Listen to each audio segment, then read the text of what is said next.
शङ्करांश भूम शङ्करार्यपीठसद्गुरून् शुद्धसत्त्वभासुरान् सुवर्त्मनीतभूसुरान् सर्वभूतसौख्यदान् क्षमाकरान् यतीश्वरा मातामेव नित्या सरस्वती स्वास्थ्यमन्वितातीत निरस्तर्ककलङ्कपुङ्खा नमामि तं शङ्करमर्जितां श्रीं श्रुतिस्मृतिपुराणानाम् आलयं करुणालयं नमामि भगवत्पादं शङ्करं लोकशङ्करं शङ्करं शङ्कराचार्यं केशवं बादरायणं सूत्रभाष्यकृतौ वन्दे भगवन्तौ पुनः पुनः नारायणं पद्मभूम्बतिष्ठं शक्तिं शतपुत्रपराशरं च व्यासं सुखं गौडपदं महान्तं गोविन्दयोगीन्द्रमतास्यशिष्यं श्रीशङ्कराचार्यमतास्य पद्मपादं च हस्तामलकं शिष्यं तं लोकं वार्तिककालमज्ञानस्मद्गुरुं सन्ततमानतोऽस्मि सदा शिवसमारम्भां भगवत्पादमध्यमां अस्मदाचार्यपर्यन्तां वन्दे गुरुपरम्पराम् आचार्यपादैः विवेकचूडामणिः ग्रन्थः भवति सर्ववेदान्त सिद्धान्त गोचरं समगोचरं गोविन्दं परमानन्दं सद्गुरुं प्रणतोऽस्म्यहम् விஸ்வகுரு ரூப சம்வாத ரூபமாக அமைந்திருக்கிற கிரந்தம். முதல்ல அதிகாரியை நிர்ணயம் பண்ணி அதுக்கப்புறம் குரு புத்தகத்தை சொல்லி அந்த சிஷ்யன் ஒரு கேள்வி கேட்டான். கோணாம பந்தா கதம் ஏஷ ஆகதா கதம் பிரதிஷ்டாச்சிய கதம் விமோக்ஷா கோ அசவனாத்மா பரமஹா கஹ ஆத்மா தயோத்வேகா கதம் அப்படின்னு 7 கேள்வி கேட்டான். அந்த கேள்வி கேட்ட உடனே அவன் ரொம்ப உலகான இந்த கேள்வி கேட்டதே ரொம்ப பெரிய விஷயம். உலகத்துல இது எல்லாரும் இப்படி இருக்கும்போது இந்த கேள்வி கேட்டதே பெரிய, இதனால உன்னுடைய குலமே பவித்திரமாகும். வேதாந்தம் கேட்ட வேதாந்தம் கேட்டது ஒண்ணுதான் லைஃப்ல போகுது அப்படின்னு தான் சொன்னாங்க.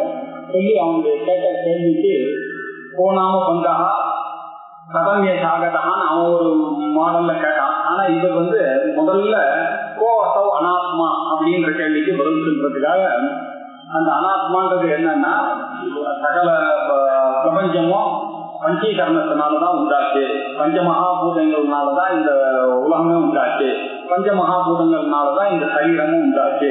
எப்படி அந்த இந்த பஞ்சமகாபூதங்கள்னால உண்டான இந்த விஷயங்கள் மேல ராகம் இருக்கக்கூடாதோ அதே மாதிரி இந்த சரீரத்திலையும் ராகம் இருக்கக்கூடாது அப்படின்னு விஷய ராகமும் சரீர ராகமும் ஒண்ணுதான், இது ரெண்டுமே கூடாது அப்படின்னு சொல்லிட்டு இருந்தாரு. எப்படின்றது அவர் நிறைய இந்த சரீரன்றது என்னன்னா நினைச்சு பார்க்கணுமா, இதுல அஸ்தி மஜ்ஜா மேதா ஸ்தானி இவ்வளவுதான் இருக்கு இந்த சரீரத்துல. இது உள்ள திறந்து பார்த்தாங்கன்னாக்கா ரொம்ப அதிகம் மூத்திர புரிசம் தான் இருக்கக்கூடிய இடம் இது. அதனால ரொம்ப வைராக்கியம் ரொம்ப ஆவசியம். இந்த சரீரத்துக்கு நீங்க ஒரு மரியாதையும் கொடுக்கக்கூடாது அப்படின்னு சொன்னாரு. சரீரம்னால என்ன அர்த்தம்னா சீரியத்தே இது சரீரம் அப்படின்னு சொன்னாரு. இது எப்பொழுதும் சரீரம் அது பேரே அப்படிதான் வச்சிருக்கு. அப்படியே தேகம் நாம கூட தகன யோக்கியம் தேகம் அப்படின்னு இருக்கிறதுனால இந்த தேகத்துல அப்படி எல்லாம் வச்சுக்கூடாதுப்பா அப்படின்னு சொல்லிட்டு அந்த தேகத்தினுடைய கான்ஸ்டியூன்ஸ் எல்லாம் சொன்னாரு. பஞ்சீகரணம் பண்ணது இது கண்ணு காது மூக்கு நாக்கு செய்தி உள்ளுக்குள்ள சப்த தாதுக்கள்லாம் இருக்கு, மூத்திர புரீஷங்கள்லாம் இருக்கு அப்படின்னு அதனுடைய கான்ஸ்டியூன்ஸை பத்தி இப்ப சொன்னாரு.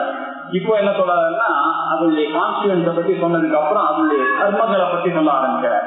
அதனுடைய தர்மங்கள்லாம் என்ன இருக்கு அப்படின்றத பார்க்கணும். இந்த ஸ்தூல பிரபஞ்சத்தினுடைய தர்மங்கள் என்ன அப்படின்னு விசாரம் பண்ணணும். எதுக்காக விசாரம் பண்ணணும் அப்படின்னா ஒரு நாலேஜினாலதான் நம்ம அதனுடைய உண்மையான வஸ்துவனுடைய பொருளை அறிந்து கொள்ள முடியும். அப்படி நாலேஜ் இல்லாம இருந்துட்டாங்கன்னா அதை if you take for granted அது மேல ராகங்கள் எல்லாம் வரும். அது என்னன்றதை தெரிஞ்சு புரிஞ்சுக்கிட்டோம்னாக்க நமக்கு சரியான ராகங்கள் வராது. எப்படின்னாக்க ஒரு பொருளை எடுத்துக்கிறோம், ஒரு வடை சாப்பிட்றோம், ஒரு பாதுஷா சாப்பிட்றோம் அப்படின்னா கூட அதை பத்திய நாலேஜ் இருந்துச்சு. ஆனால் அது மேல இருக்கிற அந்த எக்ஸைட்மெண்ட் இருக்காது. அது கொஞ்சம் விசாரிச்சு பார்க்கணும். நீங்க எந்த பொருளையும் கொஞ்சம் விசாரிச்சு அதுல நாலேஜ் வந்துட்டுன்னா அது மேல அந்த ஆசை இருக்காது, பற்று இருக்காது. நீங்க ஆசையா இருக்கு ஒரு வடை சாப்பிடணும்னு நினைச்சா அந்த ஒரு நிமிஷம் அந்த வடையை பற்றிய நாலேஜ் உங்களுக்கு வந்ததுன்னு வச்சுங்க. அந்த நாலேஜ்னால என்ன ஆகும்னா அது மேல இருக்கிற ராகம் போயிடும். அது ஏதோ பசிக்காக சாப்பிடுவோமே தவிர அது மேல ஒரு எக்ஸைட்மெண்ட் பண்ண மாட்டோம். அதனால அப்படி தெரிஞ்சுக்கணும் இதனுடைய தர்மங்கள் என்ன தெரிஞ்சுக்கணும்ன்றதுக்காக என்ன சொல்றாரு. 91வது ஸ்லோகம். ஸ்தூலஸ்ய சம்பவ ஜராமரணானி தர்மாः சௌர்யாதயோ பகுவிதா சிசுதாத்யவஸ்தாः வர்ணாஶ்ரமாதி நியமா பகுதா மயா ஸ்யுः பூஜாவமான பகுமான முகா விசேஷாः 91வது ஸ்லோகம். ஸ்தூலஸ்ய சம்பவ ஜரா மரணானி தர்மாஹ கௌல்யாதயஹ பகுவிதாஹ சிசுகாதி அவஸ்தாஹ வர்ணாசிரமாதி நியமாஹ பகுதா ஆமயாஹ ஸ்யுஹு பூஜ அவமான பகுமான முகா விசேஷாஹ. இதுல எதை நீங்க ஸ்தூல சரீரம்னு நீங்க நினைச்சிருக்கீங்களோ அந்த ஸ்தூல சரீரத்தை பத்தி கொஞ்சம் யோசிச்சு பாருங்க. அதை பத்தி நல்லா தெரிந்து கொள்ள வேண்டும். நம்ம ஸ்தூலத்தை ஏன் தெரிஞ்சுக்கணும் அப்படின்னாக்கா, ஒரு சாதாரணமா ட்ரெடிஷன்ல ஒரு கதை சொல்லுவோம். ஒரு பையனுக்கும் ஒரு பொண்ணுக்கும் கல்யாணம் ஃபிக்ஸ் ஆயிட்டான். பண்ணும்போது அது என்னாச்சு, ரொம்ப நாள் இந்த பொண்ணையே அவங்க பார்க்கறதில்ல. ரொம்ப வருஷமா ஆனவுடனே அந்த கல்யாணத்துக்கு வந்தவெல்லாம் சேர்ந்து அந்த பையனுக்கு ஐயோ இந்த கல்யாணம் நடக்கவே நடக்காதுப்பா, முகத்தவரையும் நடக்கிற கல்யாணம், இப்படி யோசிச்சு பார்த்தா அந்த பொண்ணு உனக்கு தங்க முறையானா ஆகணும், எப்படி இந்த கல்யாணத்தை ஃபிக்ஸ் பண்ணீங்க அப்படின்னு சொன்ன உடனே அந்த பையனுக்கு என்ன ஆச்சுன்னா, இது வரைக்கும் அவன் பார்த்த பார்வையே வேற அந்த பொண்ணை. இப்போ அந்த நாளைக்கு வந்த உடனே அவனுடைய பார்வையே வேற அந்த பொண்ணை பார்க்குற மாதிரி. இப்படி நாளைக்குனால பொருள்களை புரிந்து கொள்ள ஆரம்பிச்சாங்கனாக்கா அது மேல இருக்க ராகம் போறது அப்படின்னு சொல்றதுக்காக இந்த ஸ்தூலமான சரீரம் என்ன அப்படின்றத புரிஞ்சு சொல்லுங்க. இந்த ஸ்தூலஸ்ய பகுவிதாக தர்மாக, இந்த ஸ்தூல சரீரத்துக்கு நிறைய தர்மங்கள்லாம் இருக்கு, அதை தெரிந்து வைத்துக் கொள்ளுங்க அப்படின்றாரு. என்ன அப்படின்னா, சம்பவ ஜரா மரணானி தர்மாக. முதல்ல ஃபர்ஸ்ட் செட்டு சொல்றாரு. இந்த ஸ்தூலத்துக்கு எப்போ புறவின்னு ஒண்ணு இருக்கோ உற்பத்தின்னு ஒண்ணு இருக்கு. அதனால நீங்க தெரிஞ்ச வேண்டியது இதுக்கு நான் சொன்ன ஒண்ணு வந்துதான் ஆகணும், அதனாலேயே தெரியுது. சம்பவம் ஜரா பாருங்க, யாராவது ஒருத்தருக்கு 40 வயசு ஆயிடுச்சுனாக்கே எல்லா பாவமும் அவனுக்கு வந்துட்டாரு. எழுதுக்க முடியல, உட்கார முடியல, இது முடியல. இந்த ஜரான்ற ஒரு வேதனையை நினைச்சு பார்க்கலாம். இப்ப ஏதோ இன்னைக்கு நம்ம சௌக்கியமா இருக்கோம்னு நினைக்காதீங்க. ஜரான்னு ஒண்ணு வந்துட்டுன்னா எல்லாம் போயிடும், சிக்கலமா ஆகிடும். அதனால இந்த தேகத்துல அபிமானம் வைக்காதீங்க. அப்புறம் மரணாணி, மரணம்ன்ற அவஸ்தை ரொம்ப பெரிய கொடுமையான அவஸ்தை. இது மரண தன்மையில இவன் என்ன நினைக்கிறானோ அதை சொல்ல முடியாது, அப்படி ஒரு அவஸ்தை உங்களுக்கு வரும். திருப்பி இந்த மரண அவஸ்தையில என்ன பண்ற, கடைசியா வலது கண்ணுல அவனுக்கு அந்திம விஞ்ஞானம் வருவான். ஆகிறதுக்கு கொஞ்சம் ஒரு க்ஷணம் முன்னாடி. அப்போ அவனுக்கு இது பழைய சரீரம் என்ன, புதுசா வரப்போற சரீரம் என்னன்றது கூட அவனுக்கு தெரியுமா. அந்த சமயத்துல இது ஹெல்ப்லெஸ், ஒன்னும் அதை சொல்லவும் முடியாது, வெளியே முடியாது. அப்படி ஒரு மரணமான நிலை வரப்போறது. அப்படிப்பட்ட தேகம் தான் இது, அதை நினைச்சு பாருங்க. சம்பவ ஜரா மரணாடி தர்மாக்களுடன் கூடினதுதான் இந்த சரீரம்ன்றத நினைச்சு கொள்ளணும் அப்படின்னு. அது மட்டும் இல்ல, இந்த உடம்புல நீங்க என்ன நினைச்சிருக்கீங்கன்னு பார்த்தா ரெண்டாவது செட்டு சொல்ற. ஸ்கௌல்யாதயா பகுவிதாக. ஸ்கௌல்யம் என்ன, ஒருத்தர் குண்டா இருக்கார், ஒருத்தர் ஒல்லியா இருக்கார், ஒருத்தர் உயரமா இருக்கார், ஒருத்தர் குள்ளமா இருக்கார், ஒருத்தர் பேரா இருக்கார், ஒருத்தர் கல்பா இருக்கார். இப்படின்ற குணங்கள்லாம் எதுக்கு வருதுன்னா இந்த ஸ்தூல சரீரத்துக்கு தான் வருது. இந்த சரீரத்தை வச்சுட்டுதான் நீங்க ஒருத்தரை டிசைட் பண்றீங்க. இதெல்லாம் இந்த தர்மத்துடன் கூடினவனாக இருக்குன்றத தெரிஞ்சுங்க. அதுல ஒன்றும் விஷயம் இல்லை. அவங்களுக்குள்ள இருக்கிற குணமும் அவங்க கிட்ட இருக்கக்கூடிய மனசு, அதை வச்சுதான் ஒருத்தர் கணக்கு பண்ணதை தவிர ஸ்தூல சரீரத்தை வச்சுட்டு யாரையுமே நீங்க ஒத்துக்கொள்ள முடியாது. நல்லா இருக்கான், உயரமா இருக்கான், குள்ளமா இருக்கான், இந்த தர்மங்களுடன் கூடினதான் இந்த சரீரம் இருக்குன்றதை தெரிந்து கொள்ளணும் அப்படின்னா. அது மாத்திரம் இல்ல, இந்த சரீரம் எப்படி இருக்குன்னாக்க, சிசுகாதி அவஸ்தா. பாலஸ்தாவது கிரீடாசக்தா, தருணஸ்தாவது தருணீசக்தா, விருத்தஸ்தாவது சிந்தாசக்தா, பரே பிரம்மணி கோபினசக்தா அப்படின்னு ராஜாரியார் பஜகோவிந்தத்துல. இந்த சின்ன பையன் என்னன்னா எப்போ பார்த்தா பொம்மையிலே இருக்கான், விளாடுறதுலயே இருக்கான். இந்த பொம்மை வேணுமா, அந்த பொம்மை வேணுமா. இந்த பாலனாவது கீடாசக்தனா இருக்கான் எப்போ பார்த்தாலும்.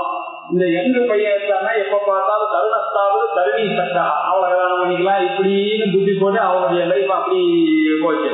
சரி, வயசான காலத்துலயாவது நிம்மதியா இருக்கலாம்னா அவருக்கு எதுக்கெட்டாலும் கவலை. பிரார்த்தனை வருதுன்னாக்க அப்படியே ஒரே டென்ஷன். பையனுக்கு எல்லாத்தையும் 4 தடவை சொல்லி இருக்கிறாரு. அப்பா மறக்காம இதை போஸ்ட் பண்ணிட்டு அந்த லெட்டரை மறக்காம போஸ்ட் பண்ணி அவன் கத்துறான். எவ்வளவு தடவை சொல்லிருங்கப்பா, ஒரு தடவை சொன்னா போதாங்க. ஏன்னா இவருக்கு எப்ப பார்த்தாலும் இந்த சிந்தனை தான். அவருடைய மனசு என்னன்னா அதை பண்ணலாமா இதை பண்ணலாமா சிந்தனையில ஒரே பிரம்மணி கோபினம். யாரும் அதுக்கு பின்னாடி இருக்கிற பிரம்மத்தை ஏற்படல. இதெல்லாம் இந்த சரீரத்தினால வரக்கூடிய பிரச்சனைகள் அவர் சொல்லியிருக்காரு. சிசுதாதி அவஸ்தாக்கள்லாம் ரொம்ப சிசுதாதி அவஸ்தாக்கள்லாம் என்ன, பால்யம், கௌமாரம், யவனம், வார்த்தக்கியம்னா 4 அவஸ்தை எல்லாருக்கும். நம்மளுக்கு மனுஷர்களுக்கெல்லாம் பால்ய அவஸ்தைன்னு ஒண்ணு. அதுல எப்ப பார்த்தாலும் கிரீடா சக்தனா இருந்துட்டு இருக்காங்க. அதுக்கப்புறம் கௌமார அவஸ்தை, அதுல தரணி சக்தனா இருந்துட்டு இருக்காங்க. அப்புறம் பால்யம், கௌமாரம், யவனம். யவனத்துல தனக்கு சமானமா யாரும் இல்லைன்னு ஈகோயிஸ்டிக்கா இருக்கான். எல்லாம் முடியாது. ஏன்னா அவனுக்கு மரணம் ரொம்ப தூரத்துல இருக்க இல்லையா. அதனால அவனுக்கு வேதாந்தத்தை பத்தி சிந்தனை எல்லாம் வரவே மாட்டேங்கிறது அவனுக்கு. ஏன்னா எல்லாம் வயசானதான் வருதுனாக்க, ஏன்னா இவாளுக்கு மரணம் நெருங்கதான் வேதாந்தத்தை புரிஞ்சுக்க ஆரம்பிக்கிறான் இவன். இப்படி இருக்கு இந்த 3வது அவஸ்தையில யௌவனத்துல. அதுக்கப்புறம் வார்த்தைக்கியத்துல கேட்கவே வேண்டாம், எல்லா ப்ராப்ளமும் வார்த்தைக்கியத்துல இருக்கு. நினைச்சது பண்ண முடியாத காரியங்கள் இருக்கு, உடம்புலயே சக்தி இல்ல பண்ணணும்னு நினைக்கிறான், எல்லா கஷ்டமும் அனுபவிச்சுருக்க. இப்படி அனுபவிக்கக்கூடிய தர்மங்களுடன் கூடினதான் இந்த ஸ்தூல சரீரம் இருக்கு அப்படின்னு சிஷ்யதாதி அவஸ்தா. அது மாத்திரம் இல்ல, இந்த சரீரத்தை பேஸ் பண்ணிதான் வர்ணாசிரமாதி நியமாக வர்ணங்கள் எத்தனை அப்படின்னாக்க பிராமண, சத்திரியன், வைசியன், சூத்திரன் அப்படின்னு ஒரு 4 வர்ணமா எதை பேஸ் பண்ணி வச்சிருக்கோம், இந்த சரீரத்தை பேஸ் பண்ணி தான் சொல்லிட்டு இருக்கோம் எல்லாத்தையும். இந்த வர்ணாசிரம பேதங்கள் எல்லாம் எதுக்கு இருக்குன்னா ஸ்தூல சரீரத்துக்கு தான் இருக்கு. மனசுக்கெல்லாம் ஒரு ஆம்பளத்தனமோ பொம்பளத்தனமோ அதெல்லாம் ஒண்ணுமே கிடையாது. எல்லாரும் everybody has got a feminine mind, everybody has got a masculine mind. மைண்ட்ல இல்ல, ஸ்தூல சரீரத்தை வச்சுதான் இவன் ஆம்பளை பொம்பளை எல்லா விவகாரமும் பண்ணிட்டு இருக்கான். இந்த வர்ணத்தை சேர்ந்தவன், இவன் பிராமணன், இவன் சத்திரியன், இவன் வைசியன், இவன் சூத்திரன் அப்படின்னு சொல்லி பண்ணிட்டு இருக்கான். இந்த வர்ணங்களை எதை பேஸ் பண்ணி சொல்லிட்டு இருக்கோம் அப்படின்னாக்க ஜாதியை பேஸ் பண்ணி சொல்லிட்டு இருக்கோம். அவளுடைய அப்பா அம்மாவுக்கு பிறந்த ஜாதியை வைத்துக் கொண்டு, யோனியினுடைய காரணத்தை வைத்துக் கொண்டு இவன் பிராமணன் அப்படின்னு, இவன் சத்திரியன், இவன் சூத்திரன், இவன் வைசியன் அப்படின்னு சொல்லிட்டு இருக்கோம். அப்புறம் இன்னொன்னு டீட்டெயில் என்ன சொல்றாரு, குணத்தகா இவனை பிரிக்கலாம். எல்லாருக்கும் சத்துவகுண பிரதானமாக இருந்தானே ஆனால் அவனுக்கு பிராமணத்துவ குணம் ஜாஸ்தி இருக்கு. அந்த உடம்புல அவனுக்கு எப்படி இருக்குன்னா சத்துவ குணம் ஜாஸ்தி இருந்தது ஆனால் அவன் பிராமணனா இருக்கான். அவனுக்கு தமோ குணம் ஜாஸ்தியா இருந்து சத்துவ குணம் ஜாஸ்தி குறைஞ்சமா இருந்தது ஆனால் அவன் சத்திரியனா இருக்கான். ராஜச குணம் ஜாஸ்தியா இருக்கு. சத்துவ குணமும் ராஜச குணமும் குறைவா இருந்து தாமச குணம் ரொம்ப ஜாஸ்தியா இருந்தா வைசியனா இருக்கான் அப்படின்னு குணத்தகா பேஸ் பண்ணிருக்கு. எல்லாத்துக்கும் ஆசிரியமா இருக்கிறது இந்த சரீரம் தான் அப்படின்னு அவர் சொல்லியிருக்காரு. இன்னொன்னு கர்மத்தகா பிரிக்கலாம் வர்ணத்தை.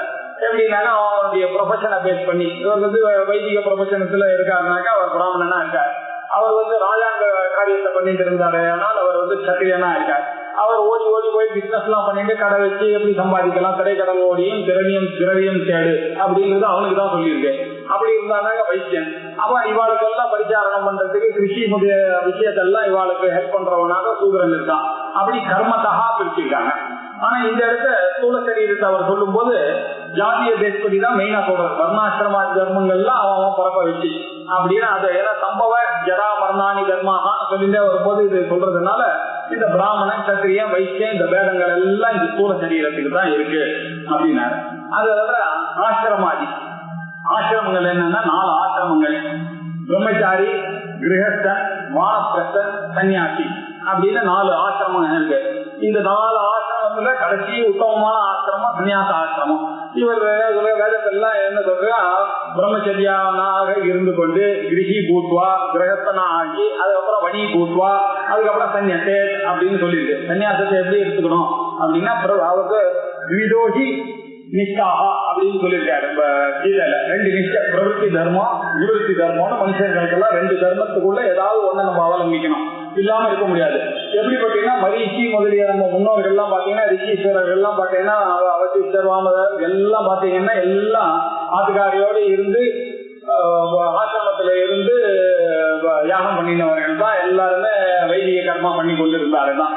அப்படி இருந்ததுனால இப்ப என்ன ஆச்சுன்னா அவெல்லாம் எப்படி இருந்தாலும் முதல்ல பிரம்மச்சாரியாக இருந்து குருகுல வாசம் பண்ணி அதுக்கப்புறம் கிரகஸ்தனாகி, கிரகஸ்தனுக்கு அப்புறம் வானப்பிரஸ்தனாகி சன்னியாசம் வாங்கிட்டு அதுக்கப்புறம் தான் ஞானத்தை அடையணும் அப்படின்னு போறக்கூடிய மார்க்கத்துக்கு பேரு பிரவருத்தி மார்க்கம்னு பேரு. அதுக்கப்புறம் சில பேர் இருக்காங்க இந்த மாதிரி இந்த லாங் ரூட் வர சின்ன வயசுலயே வைராக்கியம் வந்துட்டு போன ஜென்மால நிறைய இதெல்லாம் அனுபவிச்சேன், நிறைய யஜ்ஞாகாதி எல்லாம் பண்ணான்னா அவனுக்கு சின்ன வயசுலயே வேதாந்தத்துல ஒரு ஆசை வந்துடுறது. அப்படி வந்தவர்கள்லாம் யாருன்னாக்கா இந்த சனக சனந்தனாதிகள்லாம் அந்த மாதிரி நிவர்த்தி மார்க்கத்தை போதித்தவர்கள் தான். அவங்க வெளில பிரம்மச்சரியா தேவ பிரபரஜர் அப்படின்னு இவாளுக்கும் ஜாபால ஸ்ருதி இருக்கு. அந்த ஜாபால ஸ்ருதி இருக்கு. அந்த ஸ்ருதியை பேஸ் பண்ணி இவாள்லாம் என்ன பண்றாங்க, பிரம்மச்சரிய ஆசிரமத்துல இருந்து நேர ஏன்னா இந்த கிரகஸ்தா இந்த வானப்பிரஸ்தமா அவனுக்கு தேவையில்லை அப்படின்னு சொல்லிட்டு நேர சன்னியாசத்துக்கு போய் அதுக்கப்புறமாக ஞானத்தை அடைத்து இப்படிதான் இந்த சரீரம் போய் ஆகணும். இந்த 2 மார்க்கத்திலையும் இந்த மார்க்கங்கள்லாம் பாகுபாடு பண்ணி வச்சிருக்கிறது தான் இந்த சாஸ்திரம். ஆசிரமாதி வேதங்கள். இந்த ஆசிரமத்துல பிரம்மச்சாரின்னு ஒரு ஆசிரமம் இருக்கு. அந்த பிரம்மச்சாரி ஆசிரமத்தை பத்தி என்ன சாஸ்திரம் சொல்றதுன்னா, காயேன மனசா வாச்சா உடம்புனாலேயோ மனசுனாலேயோ வாக்குனாலேயோ சர்வாவஸ்தா ஜாகிரதோ சொப்பனையோ மூச்சு அவஸ்தையோ எந்த அவஸ்தைகளா இருந்தாலும் சர்வதா சர்வத்திர மிதுன தியாகா. இந்த ஸ்திரீகளுடைய சம்பவத்தை பற்றி நினைக்காம இருக்கக்கூடிய ஒரு நிலை யாருக்கு இருக்கோ அவனுக்கு பேர் தான் பிரம்மச்சரியம்னு பேரு. இந்த பிரம்மச்சரியத்துல யாருக்கு ஆசை இருக்கோ சன்னியாசத்துக்கும் அதே அப்ளிகபிளா இருக்கிறதுனால நம்ம பிரம்மச்சரியாவே சன்னியாசனம் அப்படின்னா அவனுக்கு பிரம்மச்சரியத்துல சொன்னான். இப்படி இதுக்கெல்லாம் ஒரு மென்டல் பேக்கப் இல்லாத ஆளு இருக்கான்னாக்கா அவருக்கு என்ன அப்படின்னாக்கா வைவாகிகேன விதினா கிருத பத்னி பரிகிரஹா.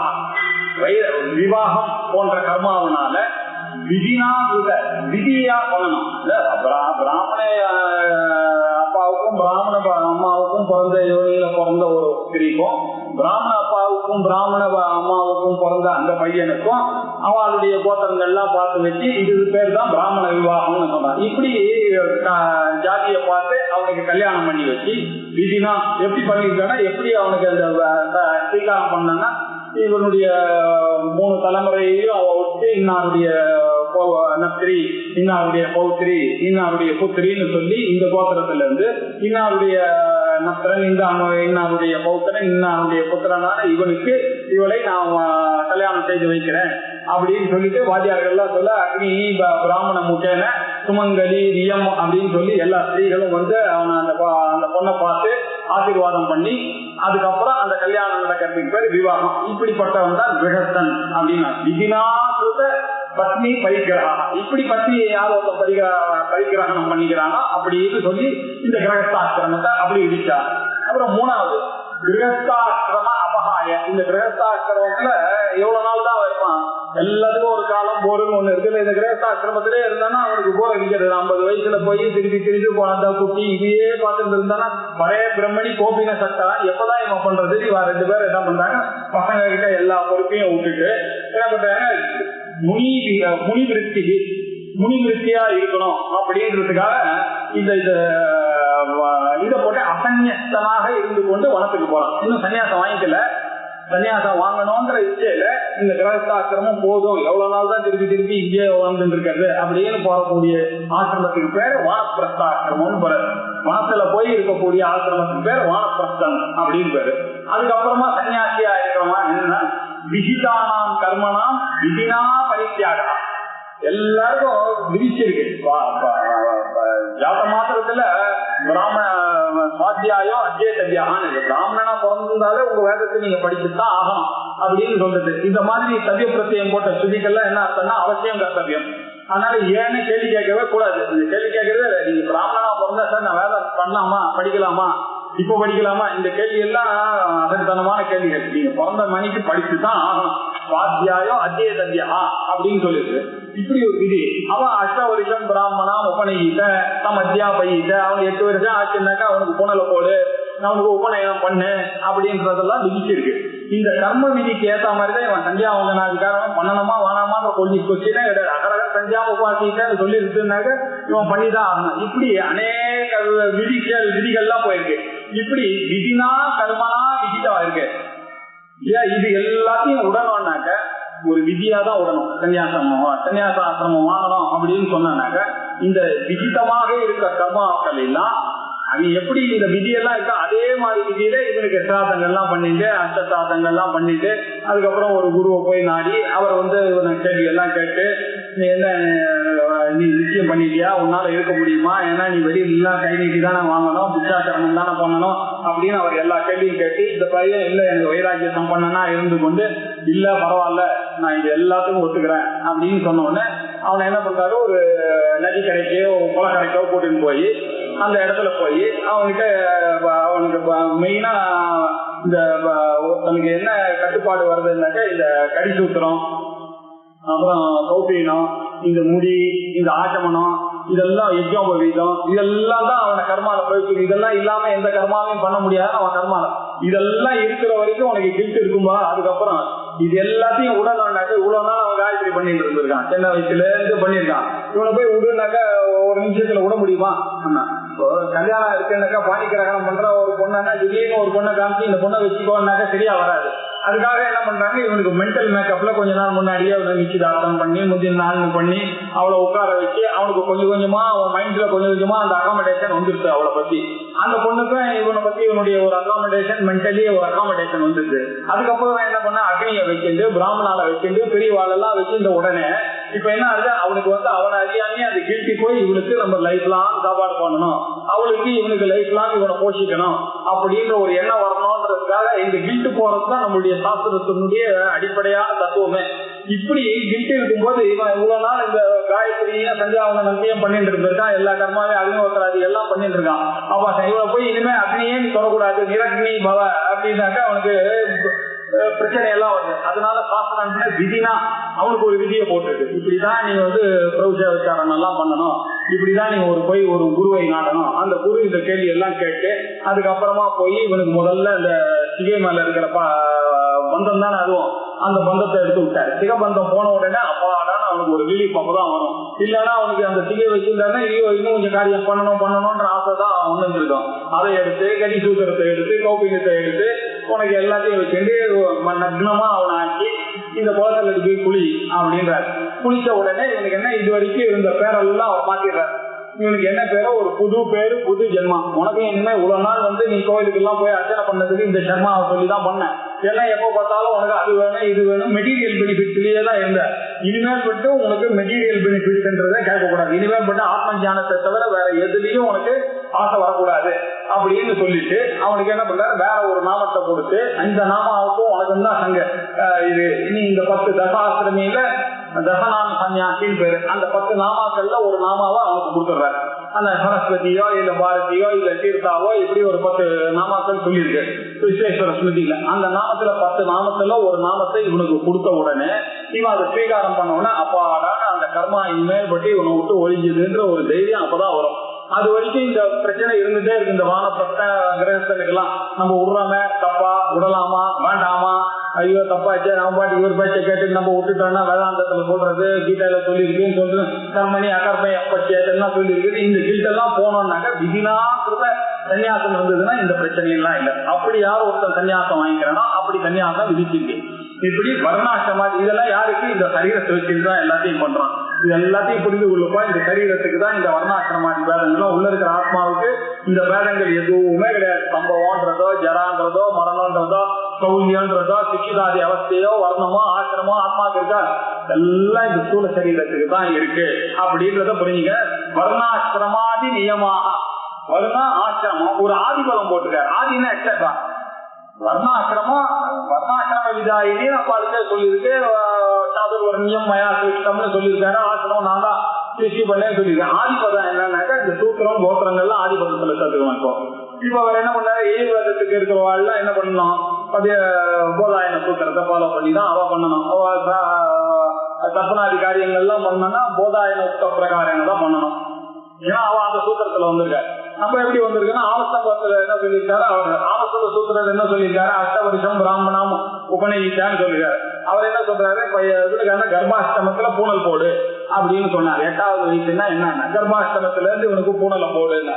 அப்புறம் வைத்தியனா இருந்தா என்ன பண்றது அப்படின்னா ஆவஸ்தம்பத்து என்ன பண்ணிருக்காரு, சத்திரியனா இருந்தா 12 வயசுல போடு, வைத்தியனா இருந்தா 16 வயசுல போடு. இந்த 3 பேருக்கு தான் உபநயன சம்ஸ்காரம். சூதரனுக்கு உபநயன சம்ஸ்காரம் தேவையில்லை. அவன் பாரிச்சாரியத்தினாலேயே அவனுக்கு மோட்ச சித்தியான கிடைக்கிறது. இப்ப பிராமணனானவன் என்ன பண்ணணும் அப்படின்னாக்கா, அவன் வேதாந்தம் படிச்சு உபனிஷத் படிச்சு அதனால வரக்கூடிய ஞானத்தினாலதான் அவனுக்கு ஆத்ம ஞான சம்பாதனம்ன்றது ஏற்படுறது. அவன் ஷார்ட்கட்ல ராமாயணாதி மகாபாரதம் பாவதெல்லாம் படிச்சானா வருமானம் அவனுக்கு வராது. ஏன்னா இவனுக்கு ரொம்ப ஸ்ட்ரிக்டா பண்ணிருக்காரு. சத்திரியனா இருந்தா என்ன பண்ண, இவாளுக்கு சர்வ் பண்ணிட்டே இருந்து இவா பண்ற யஜ்ஞ யாகாதி எல்லாம் பண்ணாலே உனக்கு வந்துடும். அதுக்கப்புறம் நீ சிரவணத்தினாலையும் ஆச்சாரியாருடைய பிரகரண கிரந்தங்கள்லாம் வாசிச்சா கூட உனக்கு முக்திக்கான சான்ஸ் இருக்கு. ஆனா நமக்கு பிரகரண கிரந்தங்கள் வாசிச்சா முக்தி வராது. பிரகரண கிரந்தங்கள் வாசிச்சு நம்ம வேதாந்தத்தின் மூலமா தான் உபனிஷத் பாராயணமோ பிரம்மசூத்திரமோ கீதை பாராயணமோ பண்ணணும்ன்றதுக்காக தான் ஆச்சாரியாருக்கு எழுதிங்க. இப்படி வரணும்னா சூத்திரக்காரனுக்கு அவளுக்கு ரொம்ப கருமையா என்ன தர்மசாஸ்திரம் விதிச்சிருக்குன்னா அவள்லாம் வெறுமை கேட்டாலே போதும். தர்மம் ஏதாவது ஒரு தர்மத்தை ராமாயணத்திலேயோ மகாபாரதத்திலேயோ இருக்கிற ஒரு தர்மத்தை அவள் ஃபாலோ பண்ணாலே அவளுக்கு எல்லாம் சித்த சொல்லி.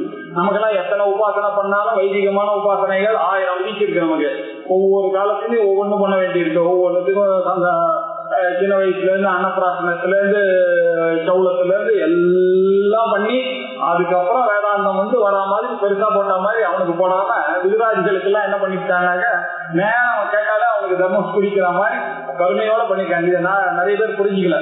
அவளுக்கு எல்லாம் ரொம்ப ஈஸி ஆத்ம ஞானம் வருது. பிராமணனுக்கு தான் இப்படியான ஒரு கஷ்டமான ஒரு கர்மாவும் பண்ணியிருக்காங்க. ஏன்னா இவனுக்கு கூட சோசியல் ரெஸ்பான்சிபிலிட்டிஸ் கொடுத்துட்டாங்க. வேதத்தை ஓதணும், வேதத்தை எங்கேயும் பரப்பணும், இதெல்லாம் பண்ணிட்டு தான் வரணும். சின்ன பசங்க எதுக்கு சந்தியாவதனத்தை விட்டான்னாக்கா அவன் பையன் பண்ண மாட்டான். அதனால என்ன பண்ணாலும் நீ இதெல்லாம் பண்ணிட்டு கிரகஸ்தனா இருக்கிற வரைக்கும் இதெல்லாம் பண்ணிட்டு அதுக்கப்புறம் இதுல இருந்து நீங்க தப்பிச்சுட்டு வானப்பிரசனா இருந்து கொஞ்சம் கொஞ்சமா உங்க மனசுல இருக்கிறதெல்லாம் பண்ணிட்டு அதுக்கப்புறம் சன்னியாசம் வாங்கணும். இந்த சன்னியாசம் வாங்கறதுக்கு முன்னாடி இருக்கிற விதிகளுக்கு எல்லாம் இந்த ஆபஸ்தம்ப சூத்திரக்காரர்கள் எல்லாம் போட்டிருக்காங்க. இந்த கோத்திரம், இந்த சூத்திரம் இதெல்லாம் அதனுடைய அதெல்லாம் ஆதிபதத்தினால சூச்சிக்கிறார் இவர். வர்ணாசிரமாதி நியமாக இந்த நியமங்கள் எல்லாம் இருக்கக்கூடியது எதுவோ இது ஸ்தூல சரீரம். அது முதல்ல இல்ல. பகுதா ஆமையாக ஆமையம்னாக்க வியாதி. பகுதா ஆமையாக நிறைய வியாதிகள் ஒன்னா ரெண்டா போட்டீங்கன்னா ஸ்பெஷலிஸ்ட் பாத்தீங்கன்னா போர்டு பாத்தீங்கன்னா ஒரு ஹாஸ்பிட்டலுக்கு போனாலே தெரிஞ்சு போயிடும் நம்மளுடைய உடம்புல எவ்வளவு பிரச்சனை இருக்குன்னு. வேற எங்கேயும் போக வேண்டாம். போயிட்டு ஒரு அந்த டாக்டர்னுடைய பேரெல்லாம் பார்த்தாலே டென்டல் காலேஜ் சேர்த்துறான், டென்டிஸ்ட் சேர்த்துறான். டென்டிஸ்ட் உள்ள போனீங்கன்னா அதுக்குள்ள 1000 பேர் ஸ்பெஷலிஸ்ட்ன்றான். இப்படி அநேக ஸ்பெஷலிஸ்ட் அவ்வளோ ஆமயம் வருது. அதெல்லாம் எதுக்கு வருது? இந்த ஸ்தூல சரீரத்துக்கு தான் வருது. பகுதா அது முதல்ல இல்லை. இது எல்லாத்தையும் அவங்க ஆயுர்வேதத்துல பூனா பிரிச்சு வச்சுட்டான். எல்லாருக்கும் பித்தம், வாதம், கபம் இந்த மூணுல ஒண்ணுல யாராவது மாட்டிதான் ஆகணும். இந்த மூணுல இருந்து தப்பிக்கிற ஆளே கிடையாது.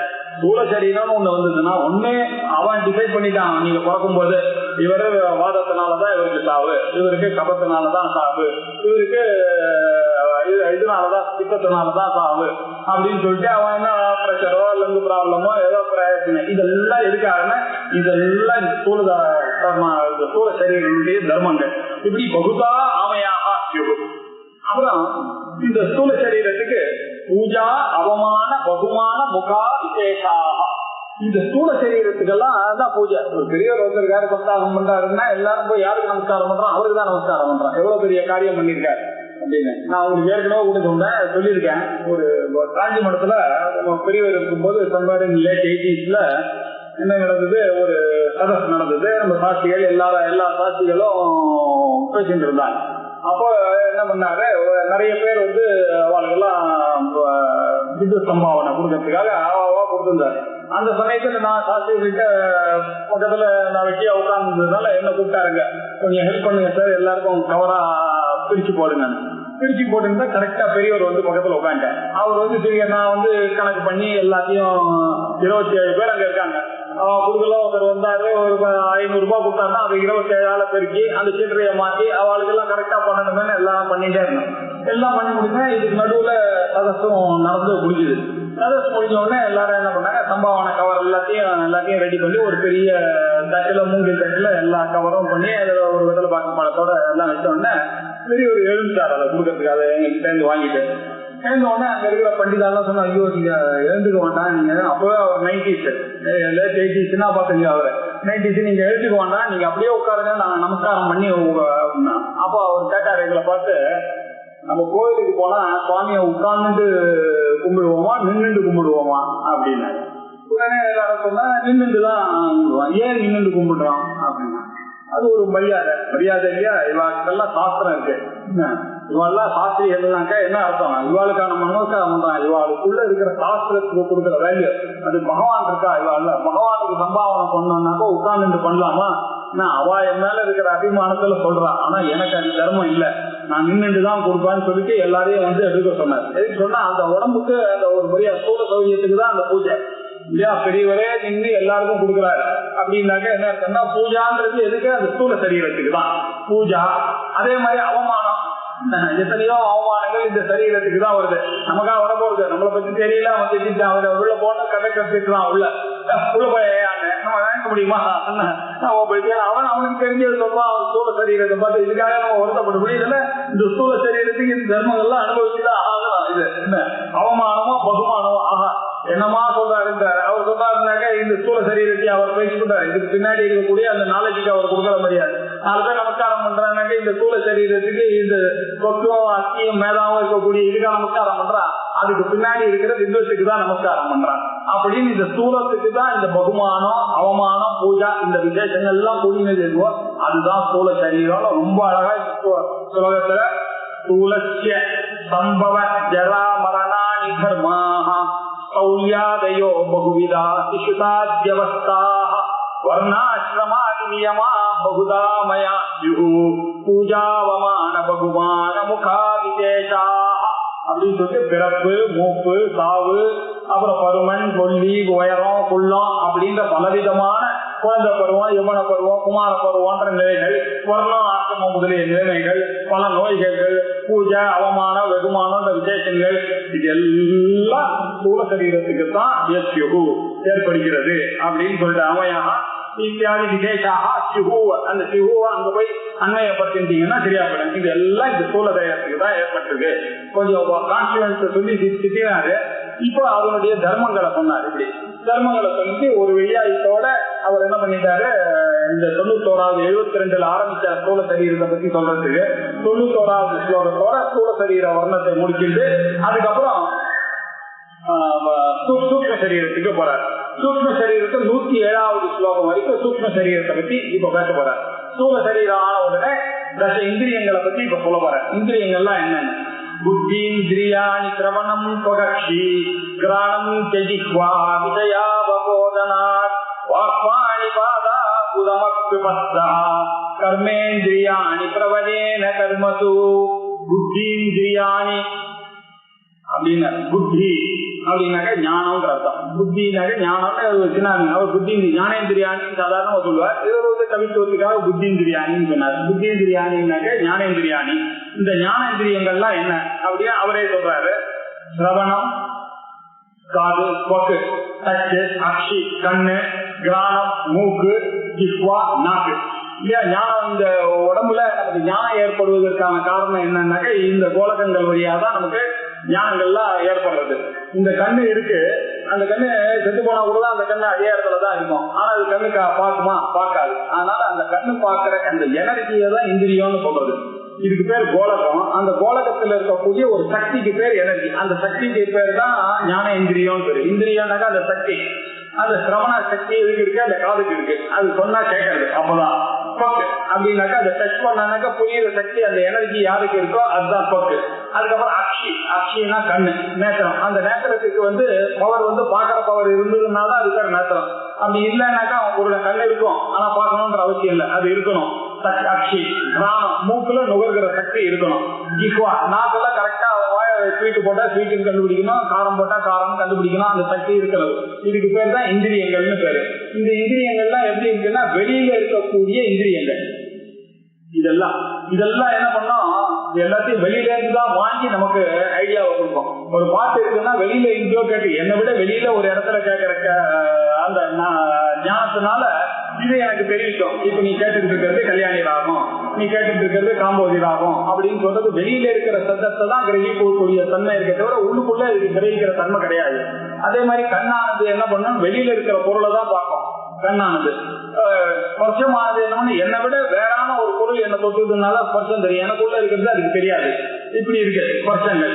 அதே மாதிரி கிராமமானது மூக்கும் அப்படிதான், வெளியில இருக்கிற ஒரு வாசனையை தான் பிரிச்சு கொடுக்க முடியும். நாக்கும் வெளியில இருந்து என்னுடைய நாக்குக்கு போய் அதை டச் ஆக்கிறதுனால என்னால சொல்ல முடியும். இப்படி பாக்கியத்துல இதெல்லாம் படைக்குதுன்னா பாக்கியேந்திரியம் பேரு.